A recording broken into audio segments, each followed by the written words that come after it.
Fighting Through World War II, Episode 84, Canadian Lance Corporal David Johnson. More great unpublished history. It seems proper that some of the circumstances which I witnessed during World War II should be recorded. Those brave Canadians who did not return to their beloved Canada will have no testimony.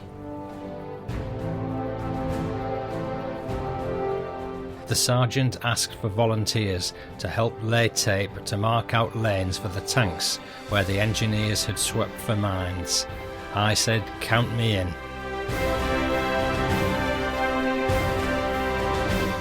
A limey convoy down the road had stopped and the men had taken to the ditches. It then moved up to me and an officer said, "Corporal, we're going to set up in this field." I said, "Sir, they're shelling this road." And he replied he must set up his unit anyway.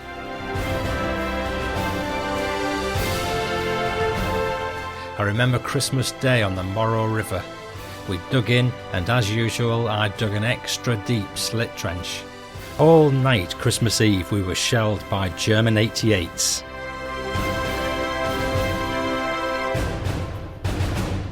Hello again, and another exciting World War II welcome to the Fighting Through podcast. I'm Paul Cheel, son of Bill Cheel, whose World War II memoirs have been published by Pen and Sword in Fighting Through, From Dunkirk to Hamburg. The aim of this podcast is to give you the stories behind the story and much more. You'll hear memoirs and interviews with veterans in all the countries and all the forces. I dare you to listen. And hot on the heels of episode 83, this is a shorter bonus episode, so not so much of it, but it's quality not quantity that matters, eh? Don Cairo from Canada has been in touch, full of beans about a memoir he stumbled across. As we traverse the world of World War II, we've now arrived in Canada, and Don has kindly sent me a memoir by Lance Corporal David Johnson of the Canadian Provost Corps. At the start of the war, he joined the Seaforth Highlanders of Canada, trained on tanks, sailed from Halifax to Greenock in Scotland and thence on to Europe. He lived a charmed life throughout the war, but by no means a safe one, and not unlike anyone who survived. He lost many friends in the Dieppe raid, and that's pretty much where his christening into battle began. That's Lance Corporal Johnson, coming up shortly. A few survey comments now from Dustin Fisher, and Dustin said in the survey, "So far my favourite episode is 26, the Zilkin letters." Dustin, yes, I agree, that's one of my favourites too, and I was re-listening to it just the other day and thought how much I enjoyed it. Of course, it's about two old boys reminiscing by letter, and I'm reading out some of the highlights from the letters from Fred Zilkin, thinking back to the War of the Green Howards. Dustin continues, "I love the podcast episodes and how well they're put together. I sometimes feel as if I'm watching Band of Brothers UK edition." Good man, Dustin. It's funny, but that was never my intention, but it does seem to have evolved that way. I think we've all gradually got invested in the various characters who've taken on the roles of an epic cast in their own right. So if you listener are one of those people who've listened only to the later set of episodes, you're missing a treat in the earlier ones. Take a shufty at episode 1 and see what you think. Tim Rainville from Canada has said, "I'm enjoying yet another Fighting Through podcast episode and heard a reference to German submarines stealing ashore in the UK for fresh water. And I've attached a link of a little known occurrence over on this side of the pond, which you might find interesting." And the link's in the show notes, and the story's on Wikipedia, and here's just a summary of it. Weather Station Kurt, Wetterfunkgerät Land 26, I think that's 26, was an automatic weather station erected by a German U-boat crew in northern Labrador in the Dominion of Newfoundland, Canada, in October 1943. Installing the equipment for the station was the only known armed German military operation on land in North America during the Second World War. After the war, it was forgotten until its rediscovery in 1977. So what follows is about Weather Station Kurt, as we'll call it. In the Northern Hemisphere, weather systems in temperate climates predominantly move from west to east. This gave the Allies an important advantage. The Allied network of weather stations in North America, Greenland and Iceland allowed the Allies to make more accurate weather forecasts than the Germans. German meteorologists had weather reports sent by U-boats and weather ships operating in the North Atlantic. They also had reports from clandestine weather stations in remote parts of the Arctic and readings collected over the Atlantic by specially equipped weather aircraft. However, the ships and clandestine stations were easily captured by the Allies during the early part of the war. Data from aircraft was incomplete as they were limited in range and susceptible to Allied attack. Regular weather reporting by U-boats put them at risk as it broke radio silence, allowing the Allies to locate them and track their movements by radio triangulation.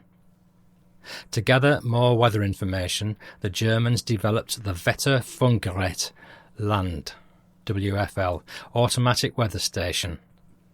The WFL would send weather readings every 3 hours during a 2-minute transmission.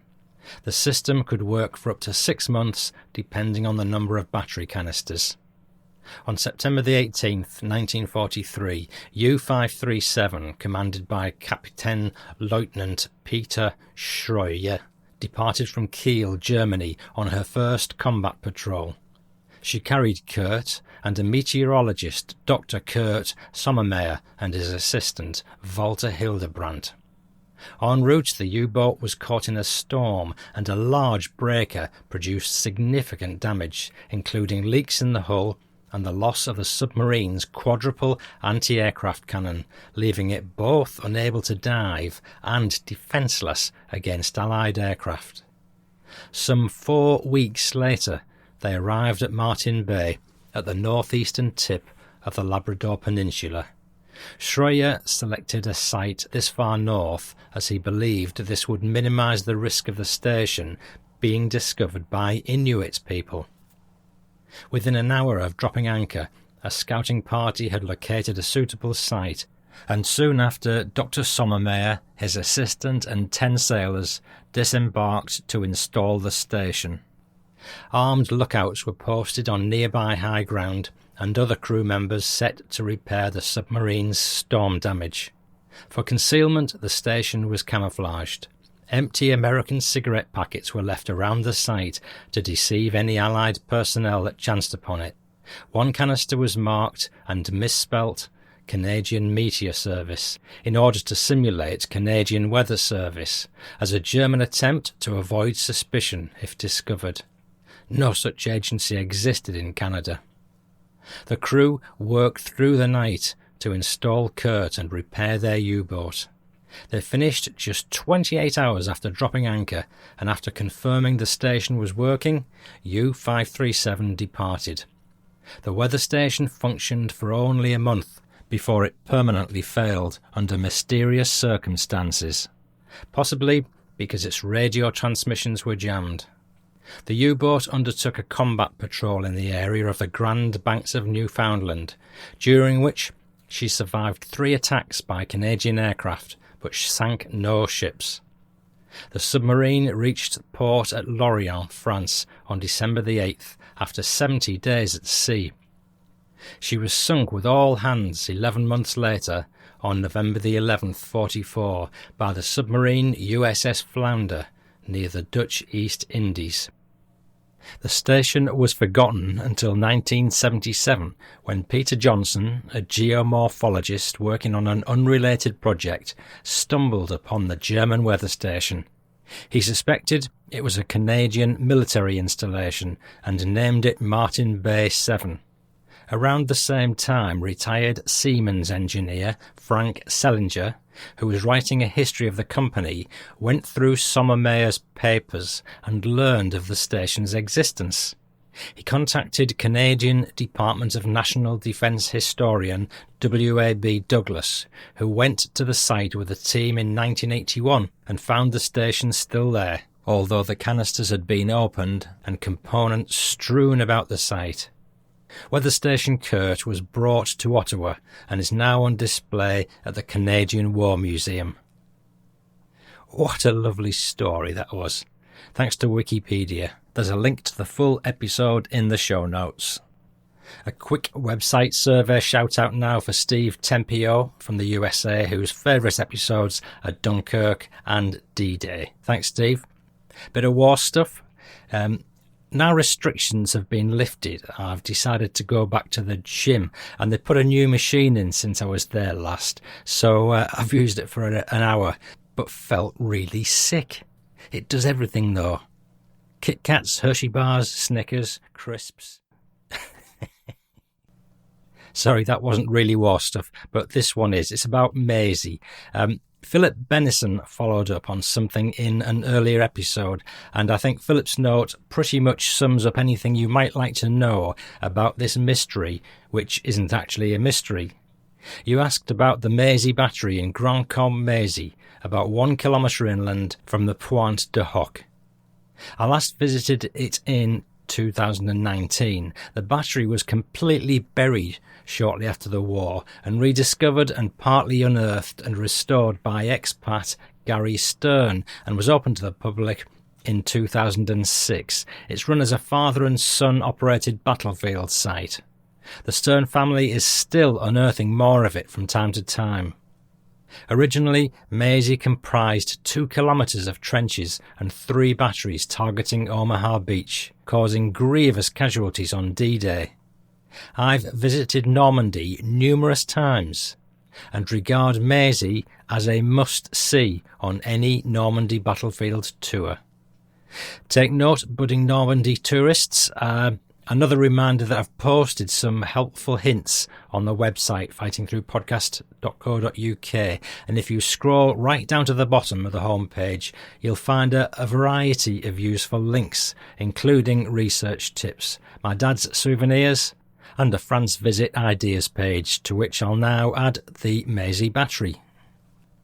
Now for another spooky or what segment. This is about a greatcoat. Apologies for lateness from me to Lee Lidbury UK.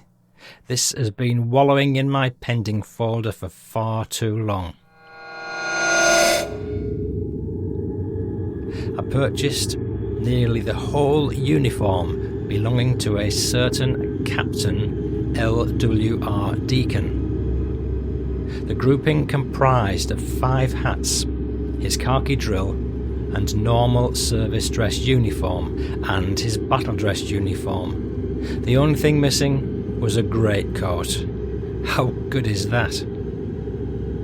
Having been on my wish list to find any greatcoat to match the set, 3 years after my original purchase, I found a captain's greatcoat to the Royal Army Service Corps at a local car boot sale. And rather strangely, when I got it home, I found Major LWR Deacon faintly written on the liner. Weird or what? And that's Lee Lidbury UK. Wow, Lee, thank you for that. What a great find. And the bloke had been promoted to Major. Lee, thanks so much, and if you hear this, drop me a line if you have any sort of update on this soldier. I'd love to know if you've done any research on him.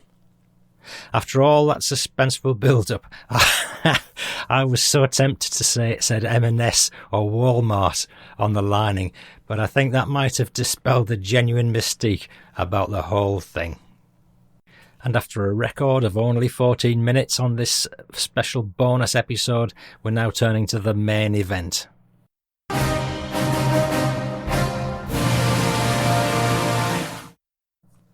Dan Cairo's written in, "Hi there, Paul. I'm a fan of the podcast in Nanaimo, Canada. I've just finished episode 80 about the Dutch hunger winter, I loved all the episodes, especially ones with Wilf Shaw and your dad's account of the beaches at Dunkirk. After listening to episode 1, I just had to re-watch Christopher Nolan's Dunkirk movie as soon as I got home. A while back, I was painting this lovely elderly lady, Sandra Dahl's home. She asked where my accent was from. I say Zim. She says, wow, far from home. I ask if she's ever been to Africa. She says, no, I've never left the country. I then asked where she was born. She replies, 1939. I instantly asked if she remembered anything about World War II. She says, my dad was in the war from start to end. How good is that? I said to myself. She gave me my own photocopy of her dad's memoir. Cheesy grin face. It's about Lance Corporal David Johnson of the Canadian Provost Corps. Just wow. How do I share all this with you? We've got the Lord's work to do, mate. Dan Cairo, Nanaimo, Canada. And if you need any painting done on the island of Nanaimo, Don is your man with Pride Painting. And that's my plug, not Don's. There's a link in the show notes. So if you want your painting done with aplomb, get on the phone and ring Desperate Don. That's also definitely my plug. Okay, get serious now. This is Lance Corporal David Johnson's memoir of the Canadian Provost Corps, and he's called it I Remember. Now that I'm approaching my 71st birthday, it seems proper that some of the circumstances which I witnessed during the World War of 1939-45 should be recorded. First, that Canadians may not forget that generation of young men who voluntarily left homes and jobs and loved ones, that they might face the threat of Hitler's fascist hordes already on the march over Europe. Soon memories will fade, and we who are left will be as pieces of driftwood upon the shores of time. Those brave Canadians who did not return to their beloved Canada will have no testimony. I make haste to point out that I escaped being wounded. I never merited any decoration or special mention, and thus feel free to relate the following without any sense of having done anything noble. I was just there. I'm glad I came back, and I give thanks to God in preserving me through it all. Shortly after Hitler marched into Poland, Canada declared war on 10th of September 1939. Good boys, Canadians. After some heart-searching, I remember leaving the British Columbia Police, where I was employed as a special constable, and advising my wife that she and the 2 children would be looked after by the government while I went to war. There were no recruiting offices opened in Vancouver, so I found myself in the Vancouver Sun newspaper office, where our picture, 30 of us, was taken for publication. Not long after, at the Burrard Street Armories, I was examined and rejected on account of having asthma. With some medication and being otherwise healthy, I was examined again in Vancouver, and on June the 24th, 1940, so not long after the Dunkirk evacuation, I became a member of the Seaforth Highlanders of Canada. Next came the train ride to Calgary and Currie Barracks, where for 9 months we underwent infantry training. Then came a call for reinforcements for the Calgary tanks, and many of us responded. Another train trip took us to Camp Borden, where we trained on 2 old, obsolete World War I tanks. Then embarkation leave, and another train ride to Halifax to board the French liner Louis Pasteur. It seemed as though there was one long mess line. It started for breakfast in the morning and was continuous until the evening meal. Down 3 decks in the bowels of the ship, and assigned to hammocks in stifling heat as one tried to sleep, there came the dull thumps again and again of depth charges being lobbed at the jerry subs. Several of us obtained permission to sleep on deck if we did not light up. I personally felt I would stand a better chance if a torpedo hit us than being down 3 decks. In the morning, we could see the corvettes and a destroyer close by, and further on the horizon, American warships, which just happened to be going the same way as our convoy. Of course, at this point, the Americans, I think they weren't in the war and they were supposedly playing a neutral role, but they were helping behind the scenes. At last we landed in Greenock, Scotland, and thousands of troops disembarked and thence by train to southern England. Then followed the monotony of training and more training on Salisbury Plains, broken by a very rare leave to London for 5 days. At night we'd lift the blacked-out window curtains and look at the flashing of the ack-ack guns as they fired away at German bombers. Sometimes we took the tube to our destination and picked our way between the rows and rows of sleeping civilians who bedded down with their children in the subway tunnels, night after night, while London blazed and burned. Back with our outfit while on guard duty, there came the endless drone of 1,000 bomber raids being sent out over the Channel to bomb Germany. On the second leave I'd had for 5 days, upon returning I found our unit had moved, and getting my bike I went to Portsmouth with several of No. 2 Provost Company, as we were told we'd be going to Dieppe. Half of No. 2 Field Provost had already gone over, and many of my friends never returned. I spent all day in the rain and cold, directing traffic to the port, and then we were told the raid had failed and we'd not be going over. One of my friends, Doda, a Polish Canadian, was found dead, I was told later, with several Germans piled up in front of him. The secrecy had been so great that I was allowed to go on leave as a normal routine privilege, so missed the slaughter at Dieppe. Listener, I've inquired as to whether or not there's more explanation about Doda's death, but I can only come to the conclusion that if he was dead, but with several Germans piled up in front of him, I can only think he's killed them, and eventually one of them's managed to kill him. How sad. Well done, Doda. Our unit soon found out that the Seaforth Highlanders of Canada had gone into Sicily, and we very much wanted to get into the action, so we volunteered to rejoin the infantry. Finally, we were allowed to go, but on condition we would be sent as movement control to 1st Canadian Division No. 1 Royal Canadian Mounted Police Company. In the days that followed, we were sent to Aldershot and issued with Norton motorcycles to replace our Harley-Davidsons. Later came a train ride and embarkation on an old Dutch ship, the Volendam. Blacked out, we approached Gibraltar, and across the waters we could see the lights twinkling across the Straits of Gibraltar, possibly Tangiers in North Africa. I remember well the slow trip across the Mediterranean in convoy, the heat and the very poor food on the mess deck, and finally our arrival at the port of Philippeville in North Africa.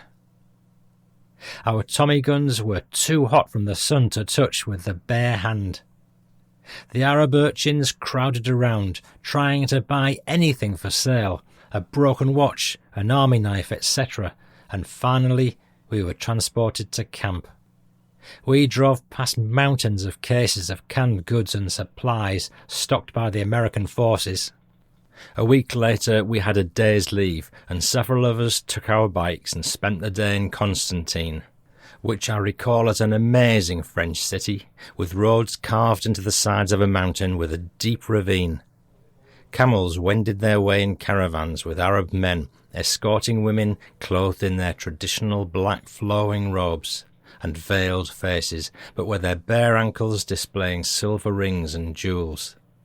Then came our time to move out from Philippeville after a week's stay, and we drove our bikes over shell-pocked roads to Bizerte, where we boarded a landing craft tank together with the other troops and started for Italy. An incident stands out in my memory. As we embarked, we passed some cases of canned goods, and somehow the boards of the cases came loose.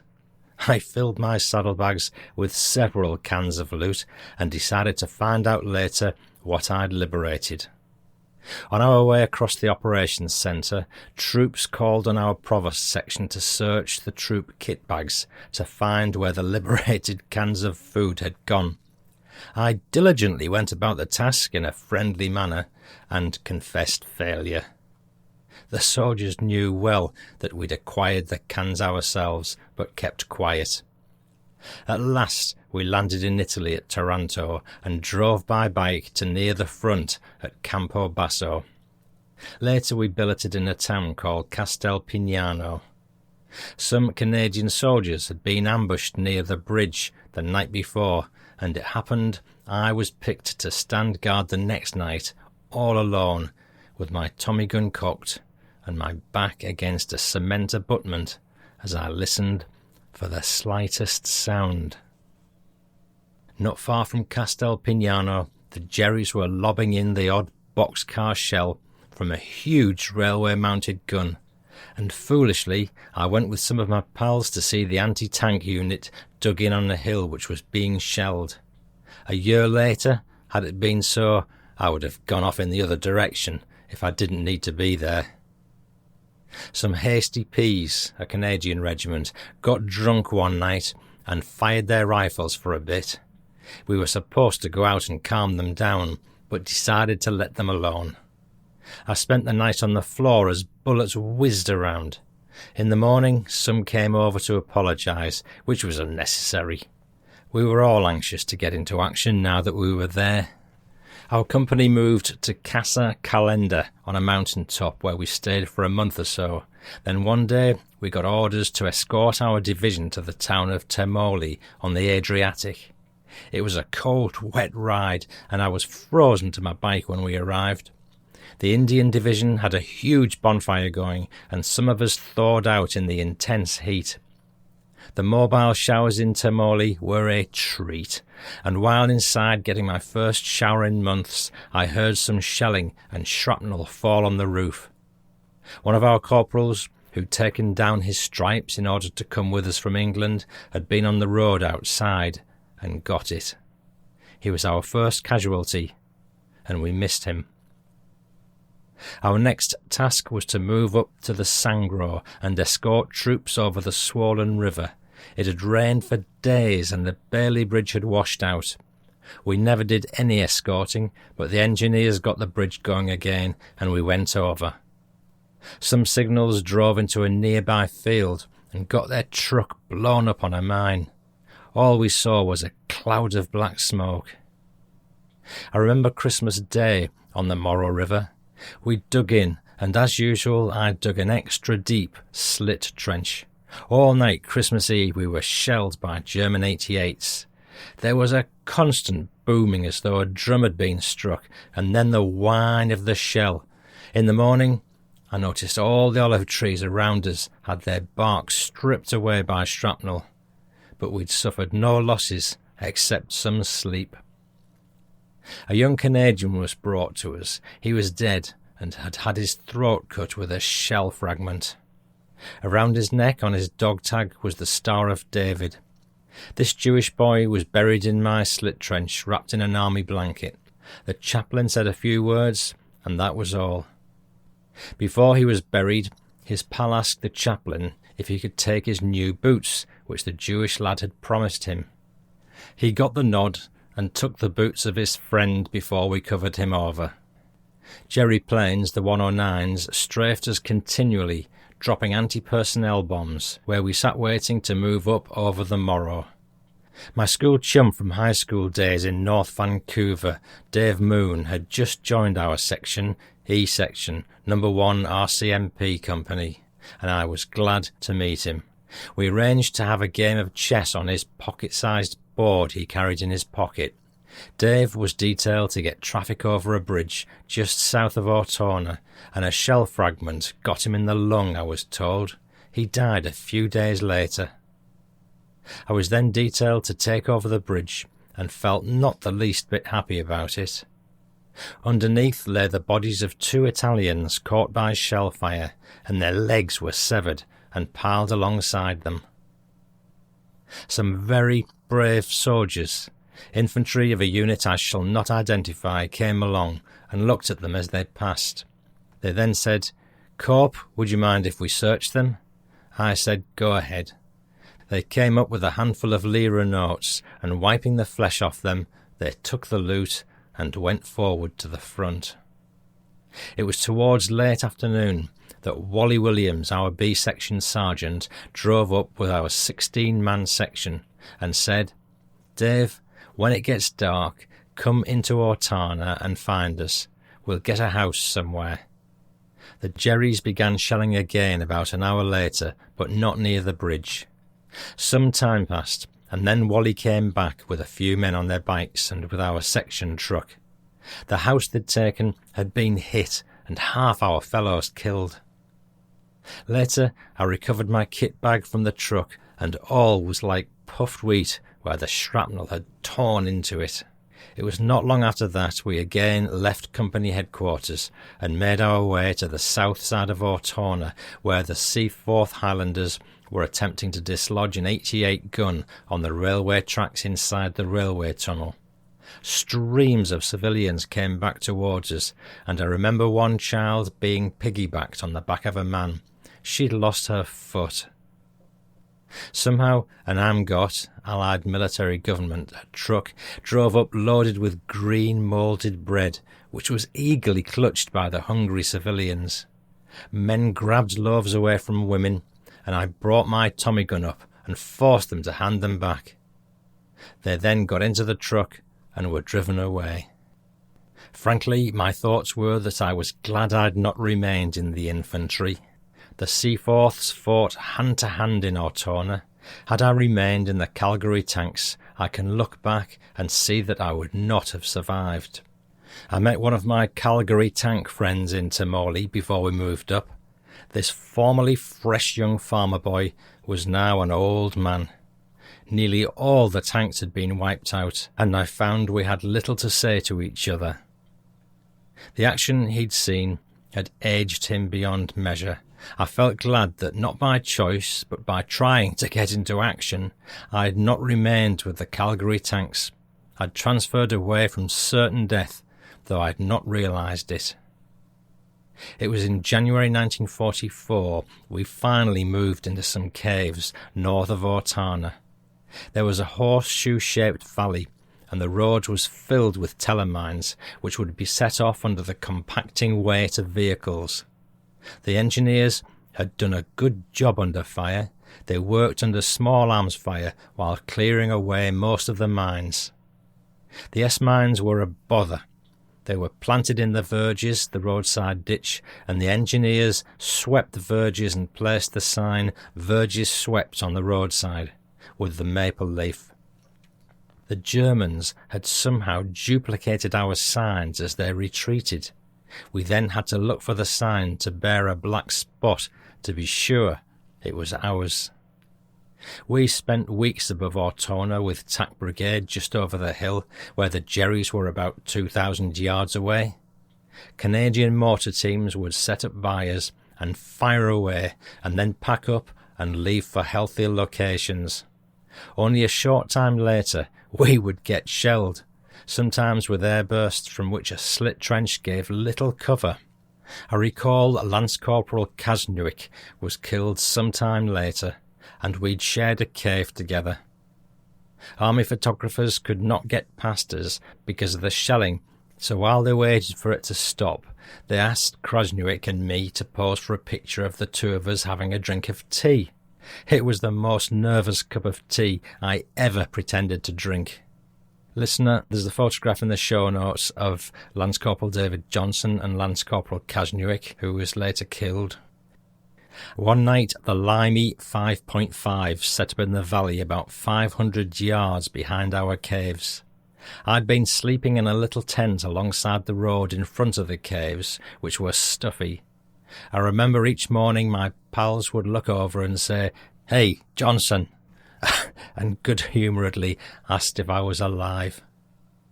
The nights I remember when 2 of us would be on guard, and for 1 hour each stood guard while the other slept.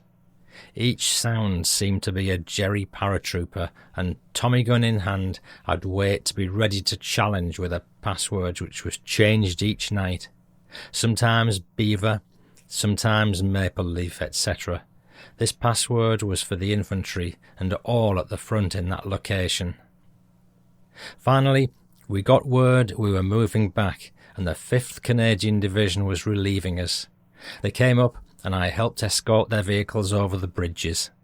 I warned a lieutenant to space the vehicles out as we were getting shelled. He replied he'd ordered the men to do so, but they wouldn't keep to it. A few days later, we were back at the front above Ortona as the 5th Division had to withdraw for regrouping. They'd not been prepared for what they met. Later they came back and we went south and over to the west side of Italy and escorted our 1st Canadian Division up the Liri Valley. Then came our first leave. We had 5 days rest in Rome and stayed quite a bit at the Beaver Club. I remember how some children set off a firecracker in the street and 3 of us jumped to get under a truck for protection. Before leaving this part of my memories, I'd like to mention what happened to the cans of food I'd acquired on the dock before we started for Italy on the LTC.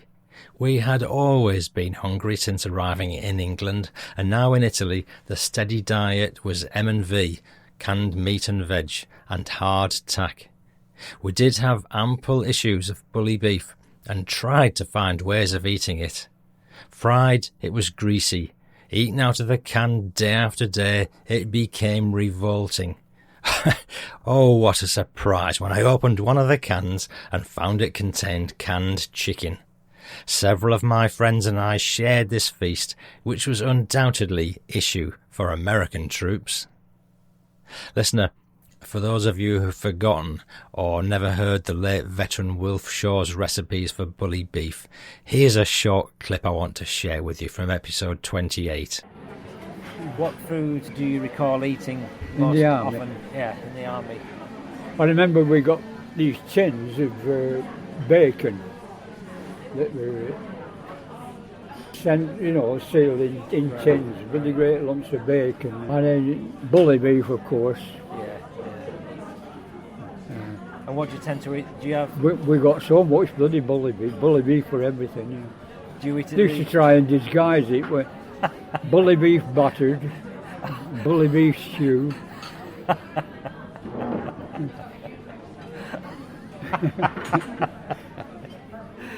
Oh dear. Do you eat bully beef now? Is it corned beef really? I remember how with Ginger Wrights, where was it? I forget where we were, I think we were up in Tunisia. And we're eating out of a mess tin, and all at once Ginger pulls this out of his mess tin, and it was a bloody centipede, you know. Oh God. Yeah. That's quite good really, because if everybody wanted a leg, there'd be plenty to go around. Oh, thank you, Wilf. What I particularly found funny about that clip, apart from the obvious with Wilf, was how I just couldn't seem to get a word in edgeways with him. But as always with these veterans, if they're speaking, I defer to them and keep my mouth shut if I can.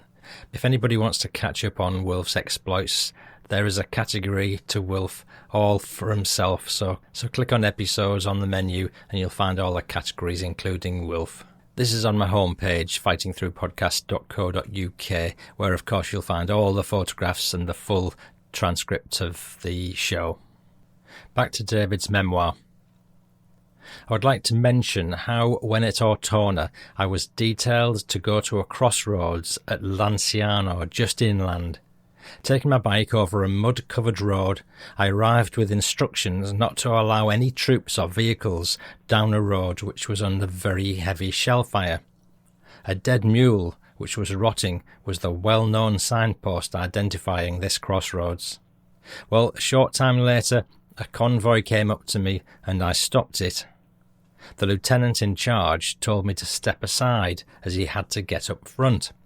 I refused and told him he couldn't pass on orders from divisional headquarters. Just then a voice sounded out loudly, "Lieutenant, you've heard the corporal. Do what he says. He's carrying out my orders."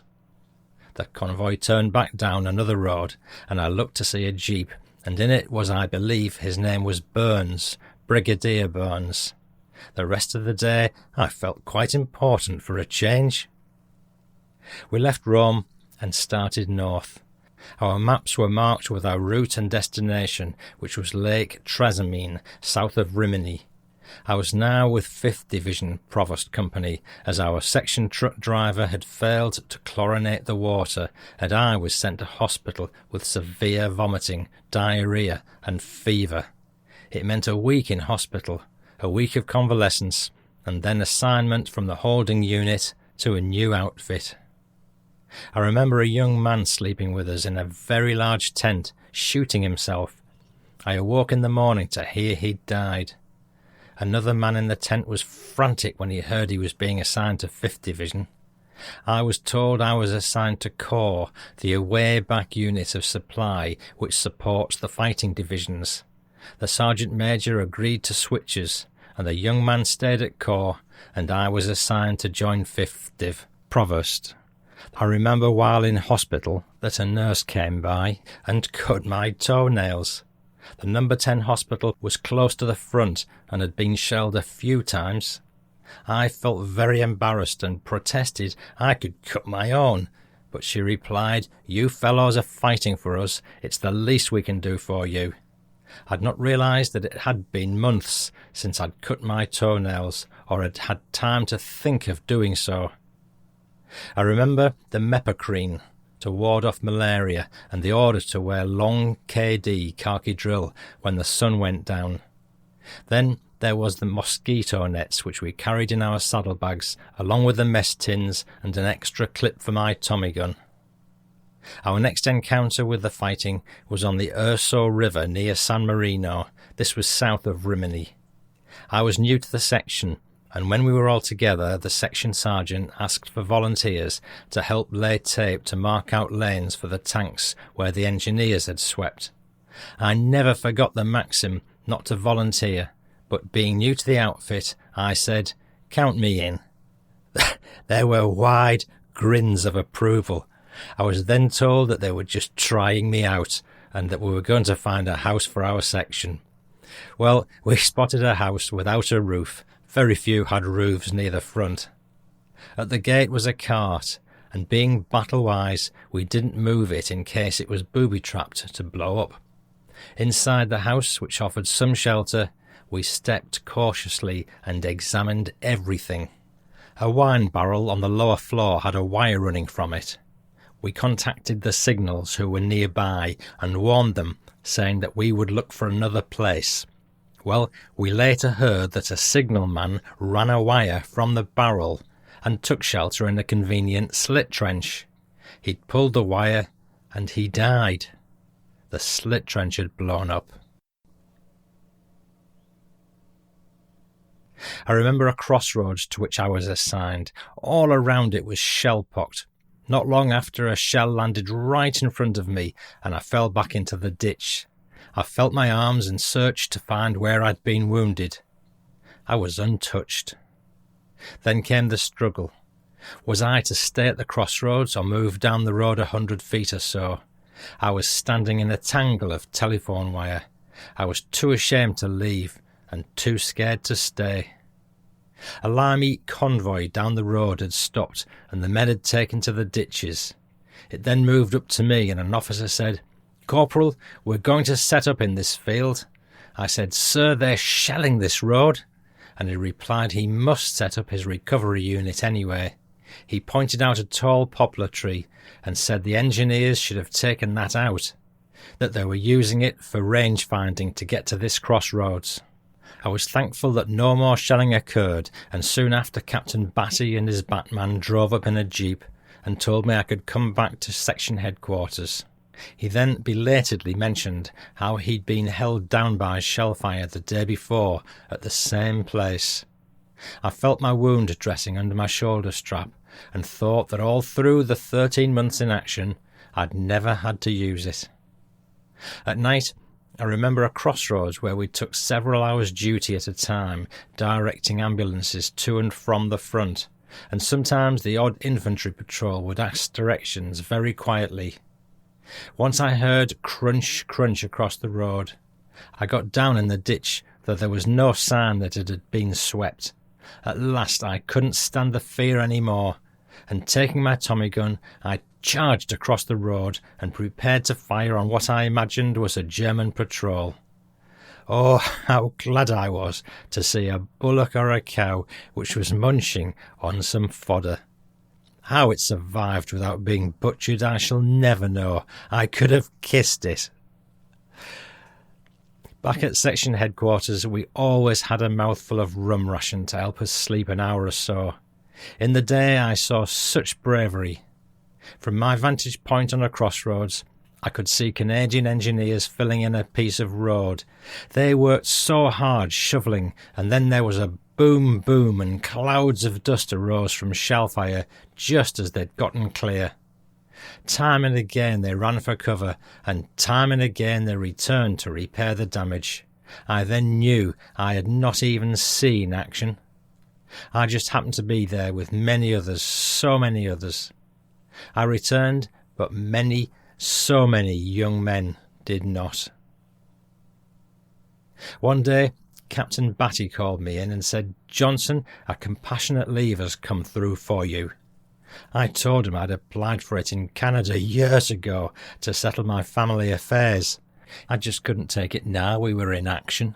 He told me if he had the chance, he would take it. I asked for time and went to talk over it with my fellows in my section. They all urged me to take the leave and gave me their addresses, asking me to talk to their families when I got home. It later turned out I had no opportunity. I can't recall much of the return journey. I do remember boarding a ship at Naples and having my kit bag marked with an X, which I found out was because I was considered too thin to be sent straight home. I was not only well, but very fit. I couldn't understand it. Then came England, and to a camp or barracks where we reported on parade once a day. We were fed milkshakes and an abundance of food, though the war was not yet over and rationing was in force. I don't recall the trip across the Atlantic, but finally I arrived to be met in Vancouver by my mother and beloved sister Wendy.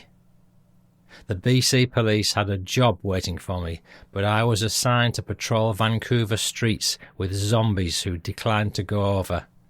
I was also reduced to private with a subsequent loss of pay. This I was told until I had proved myself. This was too much, and I asked to get back to my outfit, now in Holland. I got as far as Halifax, and was one day called in by a colonel. He asked two other men and myself where we thought we were going. We told him our story. He shouted at us in amazement, "You fellows have done your bit. You're going back to Vancouver." A week later I was discharged. It was on June the 12th, 1945. A few days later, I was engaged by the BC Police as a third-class constable. In conclusion, I'd like to mention several incidents which stand out in my memories. While being equipped at Avellino, when I was sent back sick because of the polluted water, I was put on night patrol of the town which was under curfew.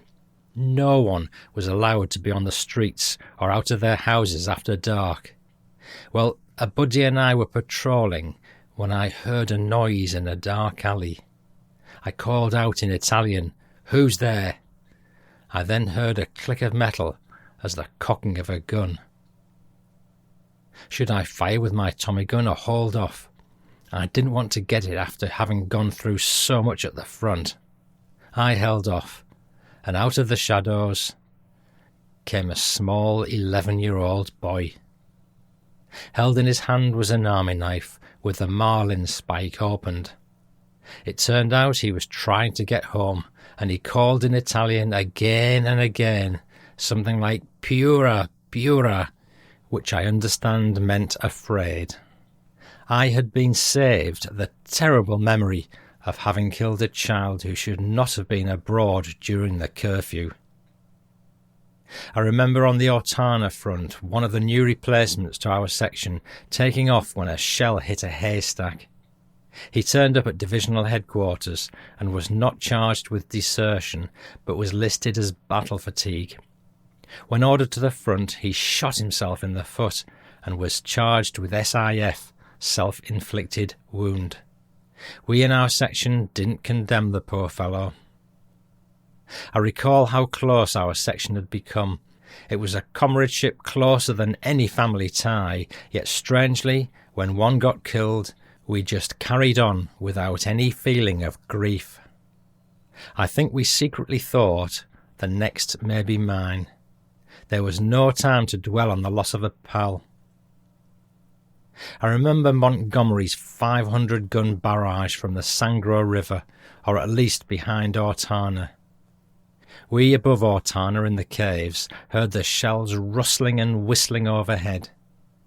We were in a sort of vacuum, with the Jerry 88s going well over towards the 25-pounders of our Canadian artillery. Our shells went over the hill and presumably were landing where they were supposed to land. It was something to be ahead of such a barrage and to have safe shelter in the caves. Through it all, I can truly say Canada may never know fully how her sons fought on that little publicised front. The mud, the fleas, the cold and the summer heat, the hunger and the laughs, the comradeship and the loss of friends. I myself consider I was but a spectator. I was just there and never ever felt brave. I think my one thought was to somehow get through it all in one piece. On arriving in Canada, I recall it seemed as a strange country. All seemed at peace, and the houses all had roofs on them. Soon memories fade, and that other life we lived overseas seemed as a dream not often recalled, and something irrelevant to the task of getting a job and starting over again. Lance Corporal David Johnson, Canada, June 1987. And that's the end of the memoir. What a great story that was.